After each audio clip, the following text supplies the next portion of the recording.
Yes, I do. Okay. I will multiply by 4. And almost everyone did really well on it. So, you know, I'm done. It looked like you took it seriously. I took it, you know, I judged it great, but I thought it was good. Almost everyone got an A or even higher. So that was really good. If you got the last whole page, I gave you extra points. If you got periods 7 and 8 done, I'm going to be tossing, so be prepared to catch. Oh, ready? What a play!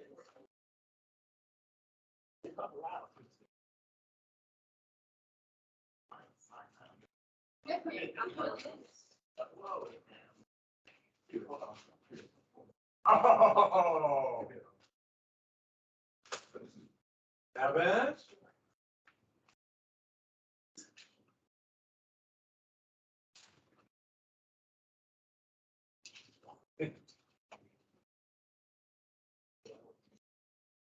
Yeah, I'm missing a few.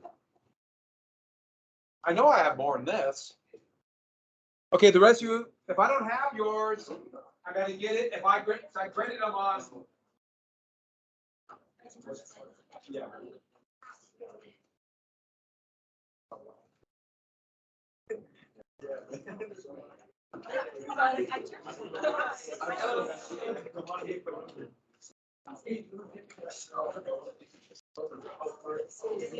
Okay, I cannot find anybody else's. No, I mean, you would have it.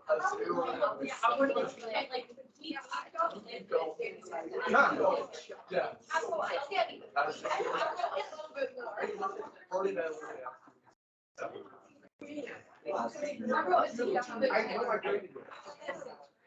And well, if I missed yours, I know I graded yours.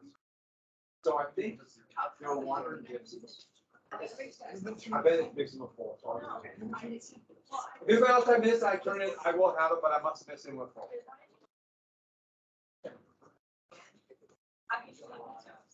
You did very well, so don't worry. But okay, next thing. First thing is first.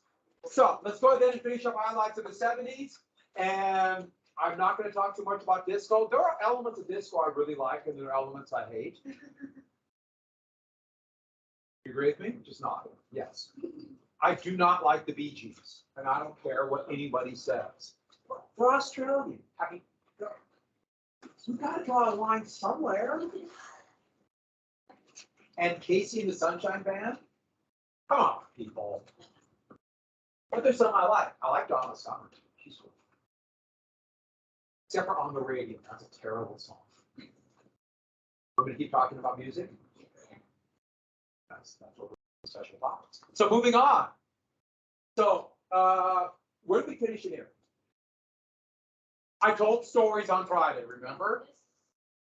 Where? Oh, Nixon strategy.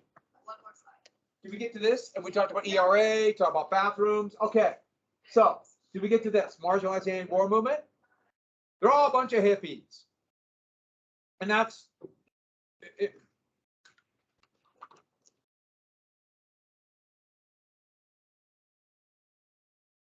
And it wasn't true, but it really implied, it really fit in this idea of this stab in the back.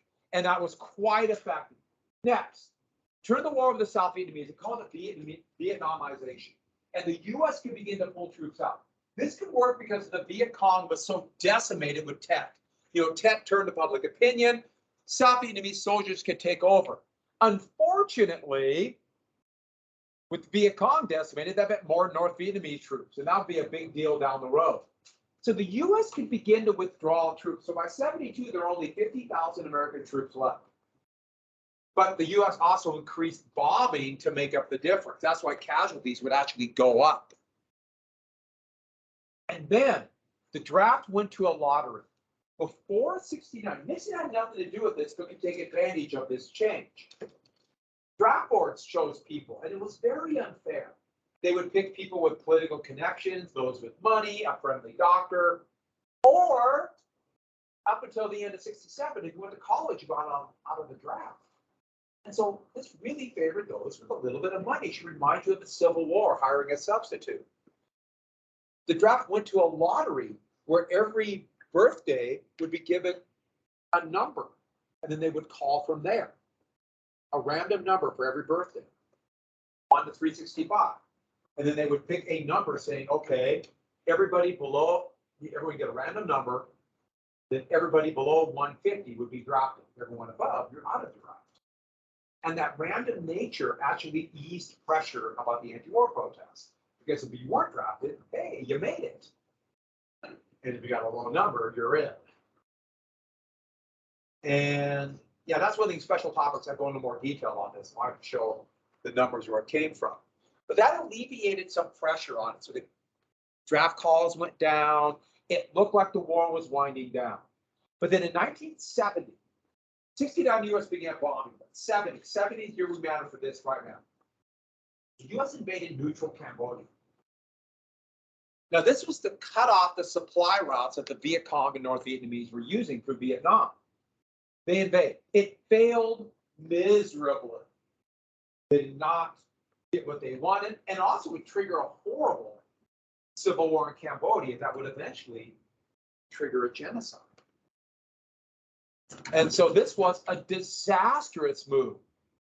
But to many Americans in the United States, just as it appeared like the war was winding down, it escalated. And that this is going to trigger massive protests all over the United States, including all over, like at the University of Montana, protesters, they actually set fire to the ROTC building there. And on accident, but it caught fire. Protests all over. They were winding down after Nixon announced this on the 1st, they were winding down by the 3rd. But on May 4th, 1970, May 4th, at Kent State, the protests had ended. There were big protests on the 2nd and 3rd. There were no protests on the 4th. But at lunchtime, as school went, after 3 days of being out because of the protests, had their first day of class, as students were crossing the commons, the big park in the center, National Guardsmen who were still there opened fire. And National Guardsmen were totally ill-trained for this, ill-prepared. They were being mocked also by the protesters because by joining the National Guard, you can get out of going. There's a big waiting list of people who joined up. They mocked them as tin soldiers, made fun of them. But you put a bunch of people who are totally unprepared, untrained, scared, with rifles. Literally, as students began crossing the commons, they thought protests were starting again. They lined up and then, without orders, somebody opened fire and they unleashed bullets. They started firing into the crowd, killing 4 students, wounding another 16. Here's then the reaction afterwards. Here's, she didn't know him, but just right in front of him, he was shot dead in front of him. Here's a cover of Life magazine. And this is a kind of a turning point. To many people, the Vietnam War became Nixon's war, which is, yes, he prolonged the war, but was not his war. But this led to a lot of stuff. And it really bitterly divided the country because a lot of people were furious at Nixon, a lot at the National Guard, this seemingly unwarranted use of force. And there were also a lot of people saying they should have shot more. These students were unpatriotic. And it just went back and forth. And it's really going to lead to this big divide. You'll see it. Oh, and also at Jackson State. The same day, state police opened fire on protesters. But because Jackson State University was then they were just simply called Black universities, but now we'd say historically Black college and university. No one really reported this as much. Kent State's what everybody heard about. But Jackson State happened on the same day. And 4 days later, as protests now more and more against the violence against protesters, it became known as the Hat Riots in New York City. In New York City, a bunch of members of the pipefitters and carpenters unions were bitterly divided over the war as everybody else, waded into an attack waded into an anti-war protester. Here they are, and here they are wading in. Hard hats, many were carrying wrenches and and pipes, and waded in and beat the hell out of the protesters. And the police kind of stood by and watched, and it really had this class resentment. Here you have working class people as they saw fighting against these elite college-aged kids who, at least for a few years, could get out of the draft. And it showed how divided the country was. It was kind of shocking. Nixon would take advantage of this and turn it back on the protesters, saying he's fighting for this great silent majority, or the silent majority, this forgotten Americans. He used forgotten Americans 68, now the silent majority of real Americans, but traditional values, not these hippies and trashing on traditional values. And that was a way to attack also the civil rights movement and the feminist movement, because they're trashing traditional values of the way people should be. And yes, also that year Nixon would meet Elvis. Elvis came to the White House to help Nixon deal with the scourge of drugs. Which, if anybody knows anything about Elvis Presley, what's so funny about that? What was Elvis doing at that time?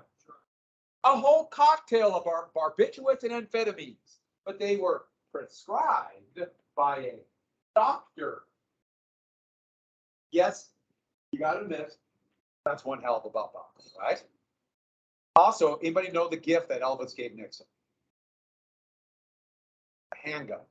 And so with that, so you're going to see in the 72 convention all these hard hats, which really worked well for the Republicans that were always more the party of business owners. They could take advantage of this divide in the Democratic Party, which has gone on to this day. And then in 1972, Nixon went to China. The rabid anti-communists opened up relations with Red China, aka the People's Republic. And in 1979, the United States formally opened relations with China, meaning the U.S. ended formal relations with what we don't technically call a country. Yeah, Taiwan. I can remember reading articles about 6 months ago about Taiwan was terrified of a Chinese invasion. But after seeing what has happened to the Russian army invading Ukraine, my guess is that is toned down. But Nixon, the rabid anti-communist, could open up a relation. Now, remember, Truman doctrine thinking was all the communists were being led by Moscow. Well, there were actually two armed conflicts. One in 1971 with 1,000 casualties, where the Soviets and the Chinese fought over the Amur River up here. They fought over this border. And it was like all of a sudden, wait a second, maybe China and the Soviets don't like each other. And the enemy of our enemy. 20 years, or a little bit over 20 years after this, the United States would open up formal trade relations with China. They would get most favored nation, and now they're kind of this authoritarian monopoly state. Kind of an interesting thing. Yes, China's probably the most authoritarian state in the world. Remember I joke about the camera? That's real in China. And they grade you. It's really scary.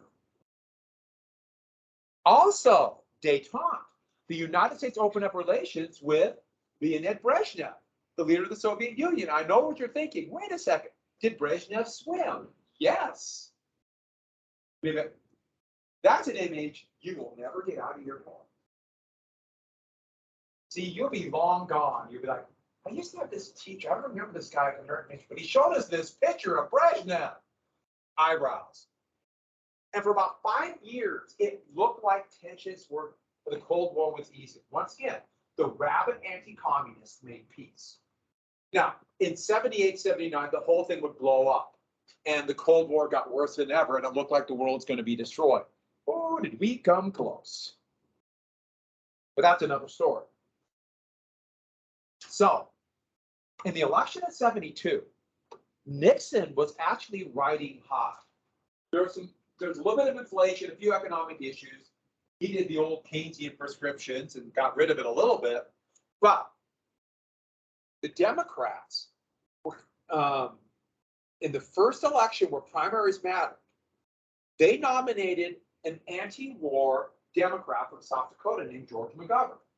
And McGovern's whole campaign was about the war. The problem was the war was winding down. And because of a combination of a number of things, including a lot of dirty tricks by the Nixon campaign, they were able to paint McGovern as a hippie. And he was this war hero who awarded the Distinguished Flying Cross in World War II for flying B-24 Liberator bombers over Germany. Yet he got painted as this kind of peacenik, drug-addled, which is just shocking if you ever met George McGovern. I have met George McGovern. Very nice man. But totally awful at running for president because he could not handle it all and had all kinds of problems. Where Nixon really hammered on the cultural war, implying that if we elect the Democrats, there's some Democrats that want to legalize marijuana, so they'll legalize drugs and various things like that. Really hit the culture war, and the Southern strategy was quite effective for Nixon. But Nixon wanted every vote. And the Democratic Party was still dominant every place else except for the presidency.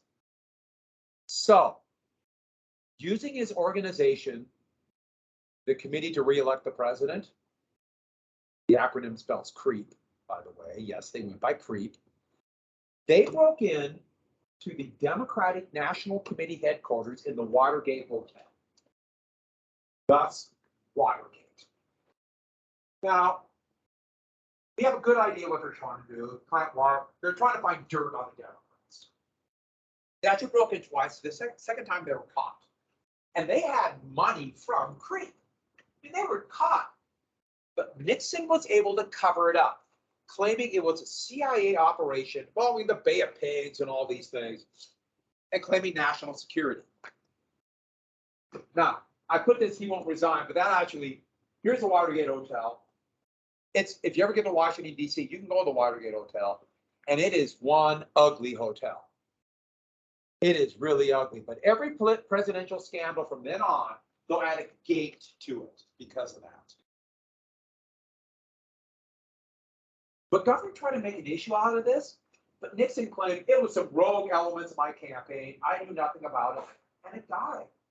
And then it looked like they might have a total peace agreement in Vietnam. The economy, at least in the short run, seemed to be doing well. And so,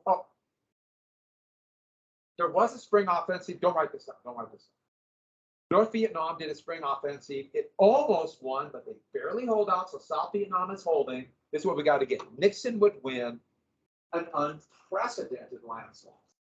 No, he did not win the popular vote margin of LBJ, but pretty darn close. Now, I want you to think about this for a second. So in 1964, you have a liberal Democrat who wants government programs and poverty, civil rights. He won this unprecedented victory in 1964. 8 years later, today be relatively moderate, but then conservative Republican wins this. This gives you an idea how the country really had gone through wrenching changes. Good and bad, civil rights, Vietnam, you name it. The government didn't even win its home state. Gives you an idea how bad it was. And in 64, Montana voted overwhelmingly for LBJ. And so what an amazing shift. And then in 1973, they finally announced a peace agreement. Now, the peace agreement was just, it was a disaster for 4 years.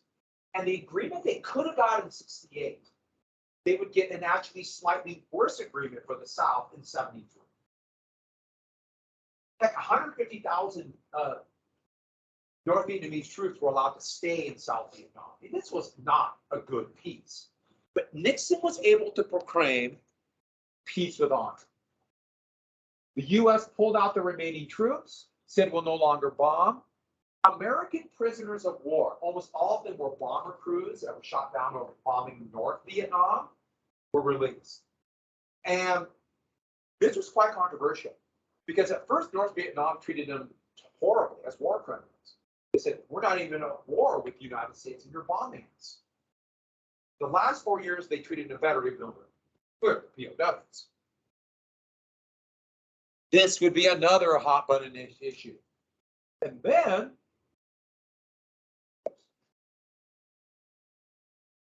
It also promised unification. But this was really an illusion. South Vietnam was near collapse. It was just barely hanging on. And North Vietnam was sending more troops, and now they're going to do a full-scale invasion and unify it totally. But that's coming down the road. Then Watergate blew up again. News came out of the cover-up and the connection of the Nixon administration. And then talk of impeachment. But then in the Senate hearing, the head of Nixon security said they had a taping system. And they had been taping Nixon's Oval Office conversations. And on those tapes, as we're going to find out in 1974, it showed direct evidence of Nixon ordering the cover-up. Now, we don't know if Nixon actually knew about the break-in, but he ordered the cover-up. And then for the next almost 2 years, Nixon did everything to keep those tapes secret. Eventually, going to the Supreme Court, U.S. versus Nixon, and he would lose, not to release the tapes. On those tapes, there was a gap of nearly 14 minutes. And here shows Nixon's secretary showing how she accidentally hit the foot pedal, erasing. Whenever anybody would come to Nixon's office, she would hit a foot pedal, and that would turn on the taping system. She said the phone rang, and she accidentally kept her foot on the pedal. She reached for the phone. But this shows how far she had to stretch to reach for it. So they clearly erased. That probably showed me wrong. But we don't know. They can't get enough out. Nixon recorded all these conversations for the record and keep people on record what they said. Looking back, if he wouldn't have those tapes, he would have. And then he didn't destroy them. And then once they came out, he couldn't destroy them. When they were released, he realized he sucked.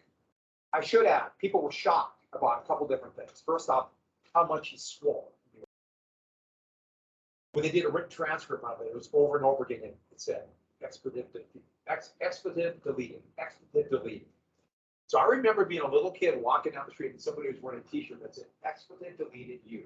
And I'll never forget that. I asked my mom what that meant. She didn't tell me. If you don't know what that meant, good for you. Moving on.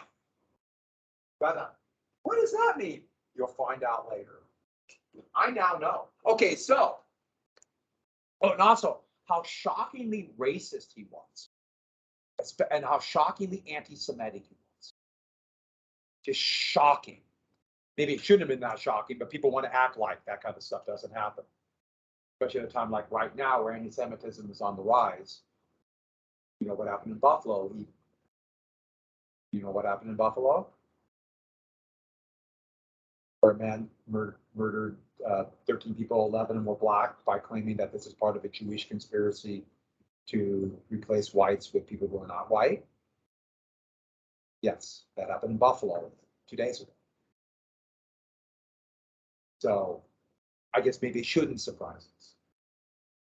And then in 1974, with impeachment looming, without a doubt, he would have been impeached, and Republicans were still supporting him, but one by one, they began to go away. And Democrats had huge majorities. He resigned.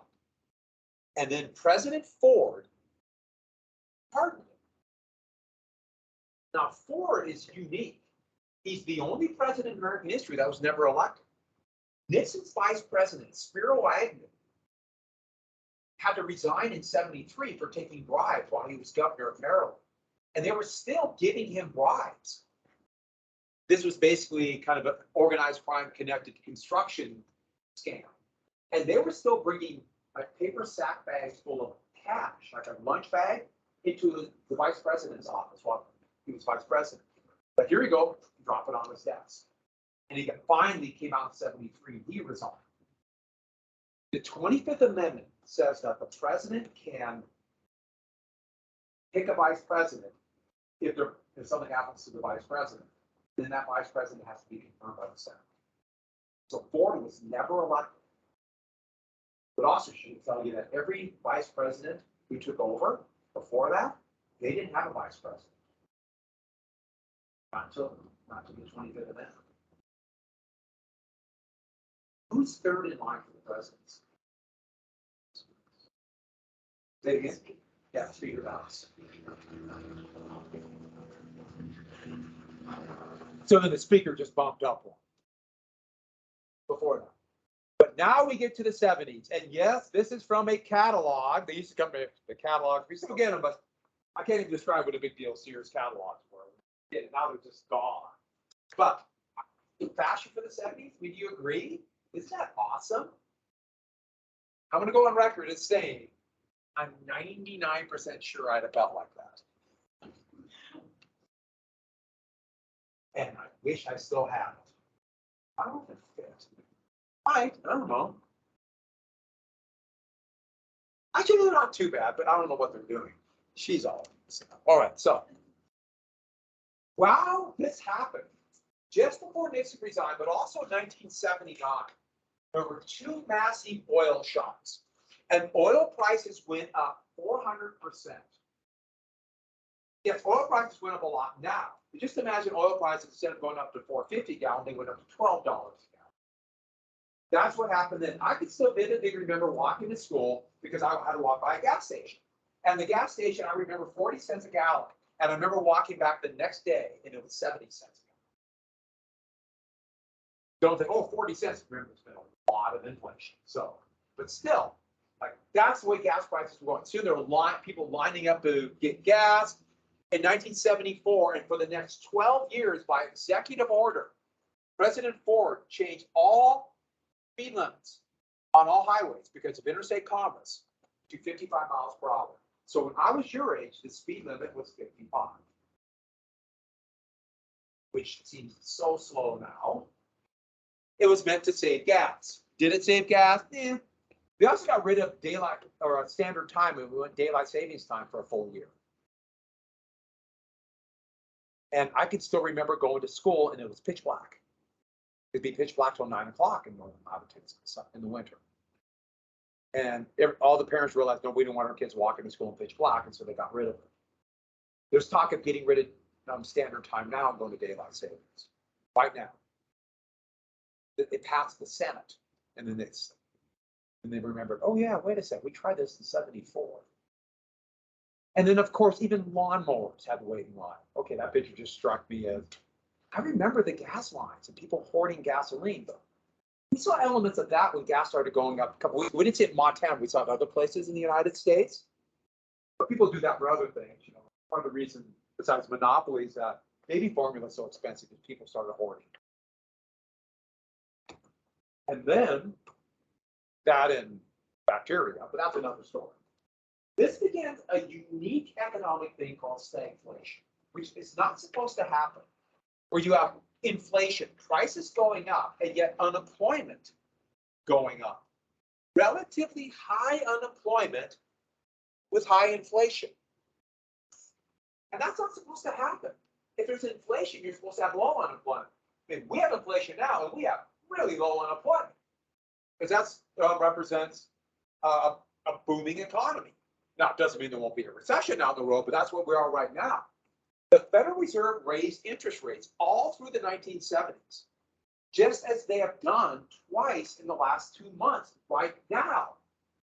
And the goal is to slow down the economy, AKA start a recession. Boy, would there be a recession in 1982. Interest rates will go up to over 20%. Right now, they're at 1%. Oh, they're going to be at 4 or 5% in the next couple of months. And this is going to lead to a reemergence of conservative or trickle-down economics. Because Keynesian economics have been dominant worldwide. And all of a sudden, it didn't seem to be working. Now we go into why that wasn't working and have measures, etc. Oh, Ford tried this, whip inflation now. Where does button to get prices down? And we'll see Uncle Sam whipping inflation. See that? Did that work? No.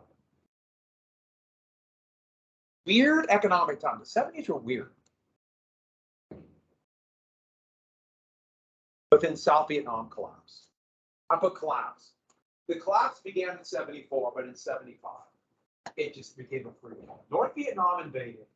And at first, the South Vietnamese army held, but the US now is totally out. They're still sending millions of dollars of weapons. And then North Vietnam, or South Vietnam just collapsed. Here are panicked people evacuating Da Nang. Here are civilians being sent to Saigon. And eventually, North Vietnamese tanks entered Saigon. And South Vietnam fell. And it happened like that. And that too, I can remember the newspaper seeing like they had a map of South Vietnam, the Billings Gazette. And it showed like this yellow blob as North Vietnam. And then I can still remember in March of 1975, it went from all South Vietnam to just the capital city and the yellow blob getting closer. And then it fell. And this was a humiliating defeat. Here are US Marines trying to keep panic South Vietnamese, a lot of them have been helping the US, worried to be accused of collaboration. There's a South Vietnamese or North Vietnamese T-54 tanks entering Saigon. Here's at the US Embassy of people desperately trying to escape. They figured they're going to be accused as collaborators. And this would be a massive US humiliation.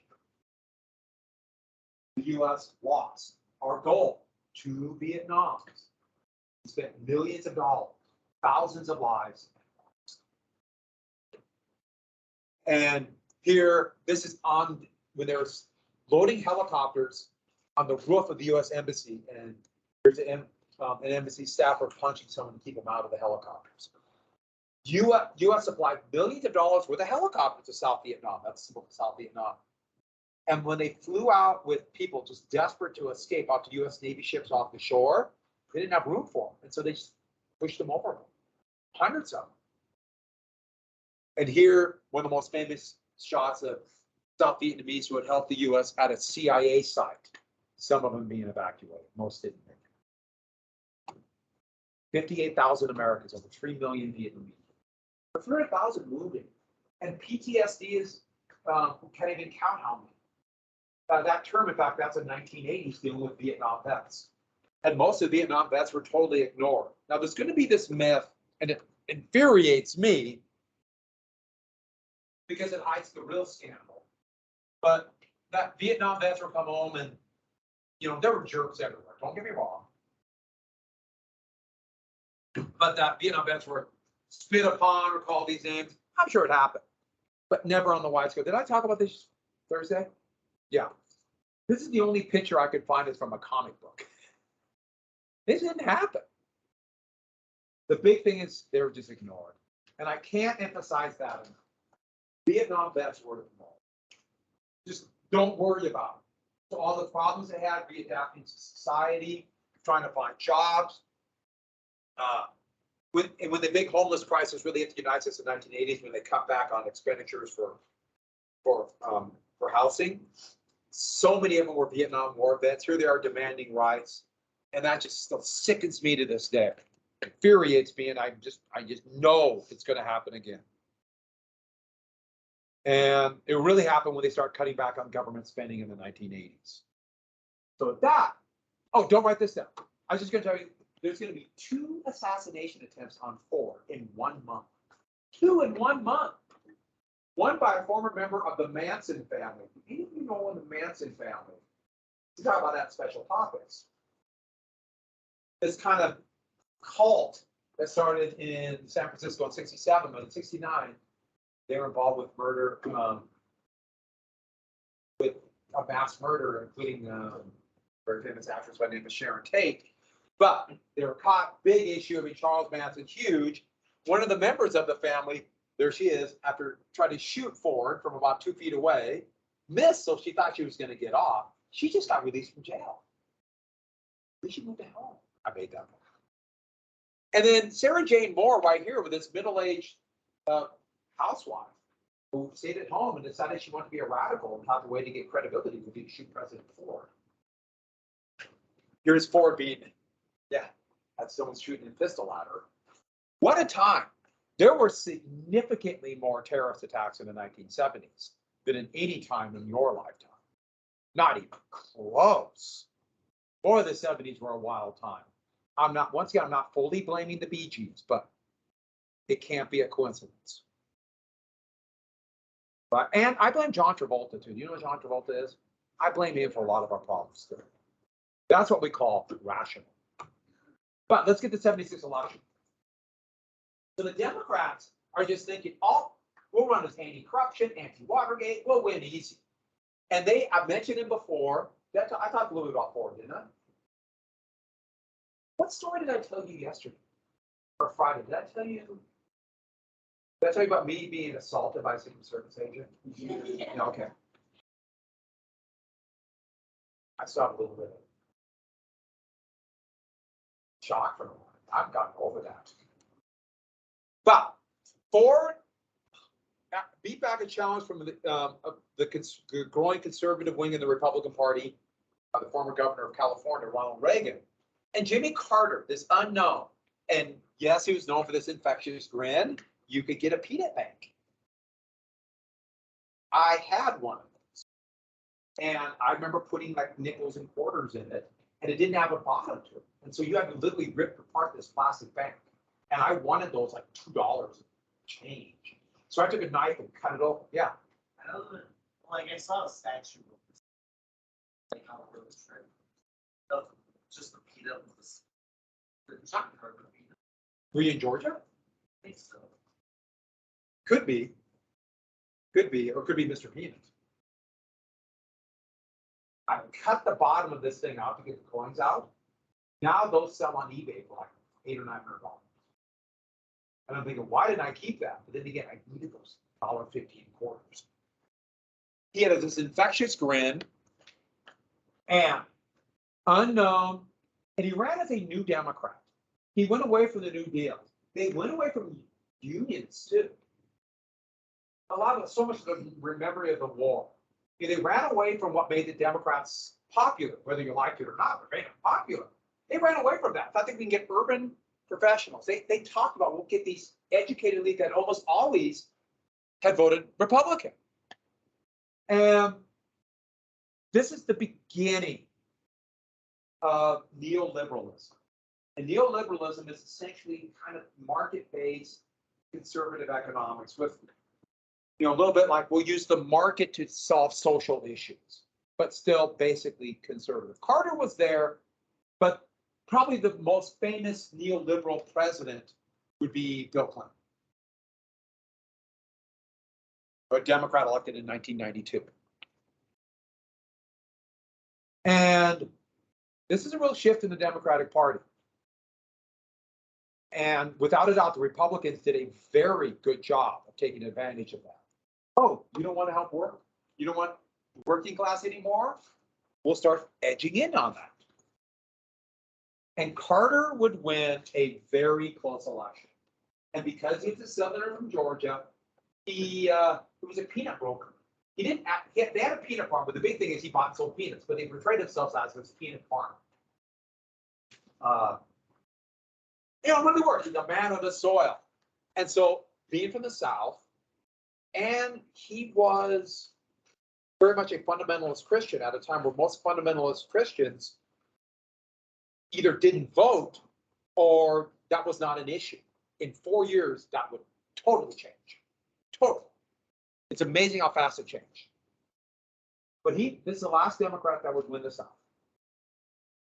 But it would be the end for Democrats. The end. Never again. Up until, well, we'll see. Who knows? But I can't imagine the next years. Well, a couple things about Carter administration I'll tell real fast. First off, 3 Mile Island. A near nuclear meltdown happened in 1979 near Harrisburg, Pennsylvania. Has anyone ever heard of 3 Mile Island? Oh, I've never seen this style of cooling towers for nuclear power plants. That was on the news every day. And the fear of a nuclear meltdown was huge. And that's why the United States has not built a new nuclear power plant since. They added on to existing ones, but haven't built one. And then 5 or 6 years after this, where would there be a meltdown? Soviet Union, what's the place? Anyone else? Chernobyl, which is part of what country today? Ukraine, yeah. And that terrified me. A partial nuclear meltdown to this much damage, what would a nuclear war do? Incalculable. End of everything. But I still remember this. Carter was a Naval Academy graduate, and he worked on nuclear submarines. And he actually went into this with a thought of a meltdown. He's like, I'm not afraid. He went in. Carter did not lack personal courage. He had issues as president. He couldn't decide what to do and was hamstrung by if he wanted to be more conservative, more liberal, ended up angering everybody. But then the Iranian Revolution. So we'll finish this up tomorrow. Sound good? You guys are going to be so excited after 2 hours of an hour watching me take the iReady test.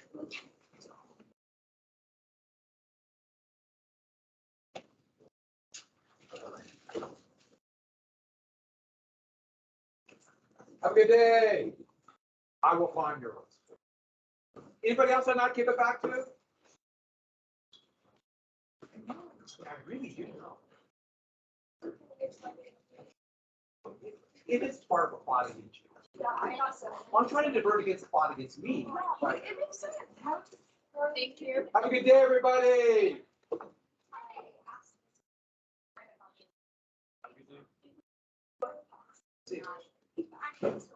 Oh, really?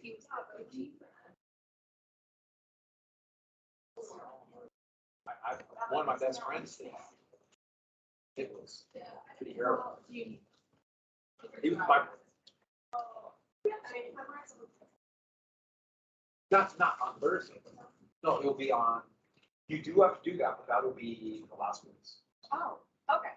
Nice. Remind me again. I'll tell everyone I'm asking. Totally thought it was for the test. Please remind me if I wasn't clear on that. Okay. That's really interesting. That was a terrible. Yeah. Was he in the Army or Marines? After 69 and 70 months. He was a little bit. The normal age was 12 months. But he was a little bit long. Yeah. How was your prom? Oh, teamwork.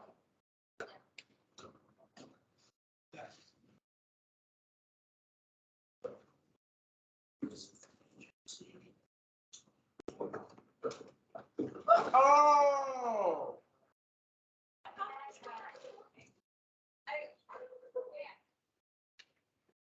Okay, good play.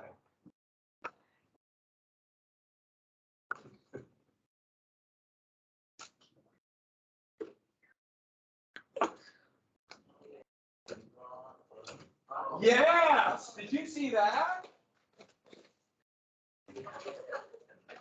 We were on a roll. We were on such a roll. Okay, Kids Army. George, Yes. I'm gonna miss finals week, kind of. What? Yeah, I'm gonna be, so, yeah. So, is that, like, how bad is that gonna be? I didn't hear what you said. Okay, I'm gonna be gone finals week. Why don't you try not to graduate? Yeah. We all make decisions in life. Up, down, Left, right. pass, fail. Yeah. Why? Well, my parents planned a trip that week.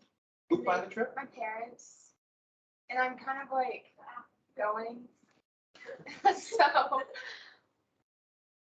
Well, we'll see. I think you'll be fine. Okay. And we're taking our final. Well, the plan was Thursday, but I forgot about the iReady. We have shortened periods in the next 2 weeks. If not, wait, I have a question.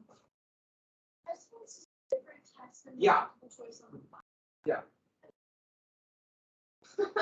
You want to do them on the same day? No, please don't. No, I just thought there was one test and someone was like, no, there are two different things. Wait, is that? So what's ridiculous? If you want, I can do both for you. We choose yours. Yeah. Like, maybe I just want to. We're going to do the presidents on either the Friday or the Monday for finals. Unless we have to be here on finals. Because there's a chance you don't have to come in on it, on the final.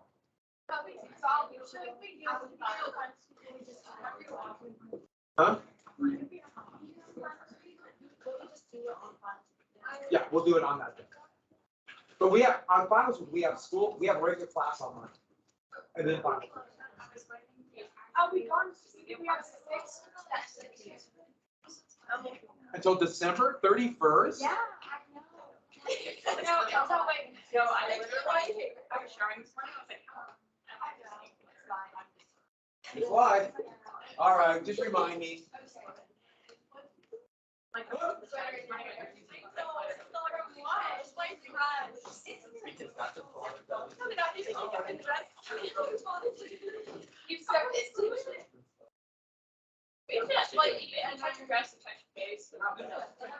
That's so funny. I got more it out. And then you go back to 6 hours. I tried and so.